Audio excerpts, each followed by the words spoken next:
Thế là xin cảm ơn giám đốc rồi hai chị em điều hành ở đây, xong nữa là các mẹ đã đến đây trải nghiệm cái vòng máy. Thì qua mới có 5-6 ngày hôm nay trải nghiệm thôi, nhưng mà tôi thấy sức khỏe tốt lên nhiều. Bởi vì ở nhà là tôi không, mấy ngày là tôi không đau cả, mà tôi đau là tôi đau quá là tôi phải dùng 2 viên giảm đau thì đến mai nó mới đỡ được. Thế nhưng mà từ hôm mà đến phòng máy làm hôm nay mới là 6 hôm tôi không phải uống một viên giảm đau nào. Một cái thứ hai nữa, ở nhà cái chân nó dê dê nhấc lên rất nặng nề. Tôi ngồi xuống tôi ăn cơm là tôi mặt mũi tôi duỗi ra được là nó nhăn nhó, mà ông ấy cũng cứ động viên lên. Thế nhưng mà không làm thế nào được. Thế nhưng mà từ hôm tôi đi làm trải nghiệm ở phòng máy đến giờ thì tôi duỗi ra co ra duỗi vào rất là tốt. Mà nằm cái giường massage nhưng mà anh Vinh anh ấy kêu ôi rồi đau đấy. Hôm đầu tiên cũng đau lắm. Thế nhưng mà đến hôm thứ hai rồi đi là tôi thấy là tôi nằm ra được thẳng. Còn tôi có bao giờ tôi nằm được ngửa đâu, tôi toàn nằm nghiêng thôi. Thế cứ nằm nghiêng bên trái xong lại nằm nghiêng bên phải, muốn nằm ngửa một tí cũng không làm được.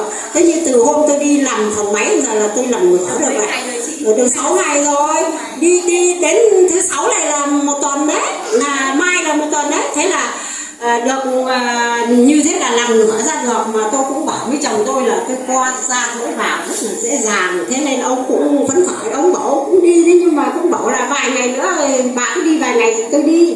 Thế thì tôi rất là cảm ơn, bởi vì nếu mà tôi biết cái phòng máy này cách đây 1 năm thì chắc là chân của tôi được cải thiện nhiều.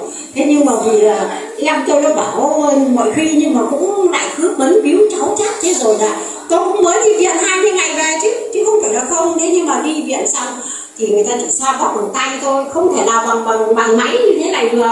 Thế nên là cái đốt sống là nó vẫn nhô ra, nó vẫn phồng ra, mà tôi sờ tôi cũng cảm thấy cái phồng ra. Thế thì giờ là cái máy này nó cứ di từ dưới gót di lên đến đỉnh đầu này, tôi thấy tốt quá. Thế mà lại tôi thấy thực tế là hiệu nghiệm, rõ ràng là hiệu nghiệm, nên là không bao giờ tôi bỏ. Bao giờ phòng máy chuyển đi thì nói thật, phòng máy chuyển đi thì tôi mua, tôi làm, chứ tôi cũng không bỏ. Bởi vì giờ già rồi, tiền bạc cũng chẳng làm gì, cái sức khỏe là quan trọng nhất. Thế mà không những cái sức khỏe của mình bảo đảm được, nó cứ sống khỏe, còn đến mai nó chết thì thôi. Thế là tất cả mọi người đều phải như thế cả, chứ không ai mà thoát được cái cầu mà ấy đâu. Thế nhưng mà làm sao mà sống khỏe mà đến lúc chết nhanh thế là hạnh phúc rồi, không có mong mỏi cái gì. Thế mà tôi nghĩ rằng là nếu như mà cái máy này nó tốt như thế thật thì mình nên để cho con mình, cho cháu mình trải nghiệm nữa. Để mình thì là mình mắc bệnh rồi, nhưng con cháu mình bây giờ nó đang trẻ, nó cũng không nghĩ là quan trọng như mình đâu. Thế nhưng mà nếu nó được sử dụng thì ngày sau là nó cũng không phải như mình nữa. Thế này là tôi rất là cảm ơn phòng máy, và tôi cũng cảm ơn giám đốc rồi chị em điều hành, và cũng mong tất cả các bố các mẹ ở đây lên đi đều để cho sức khỏe của mình nó tốt lên. Thế là hạnh phúc lắm rồi các bố các mẹ. Tôi xin trân trọng cảm ơn.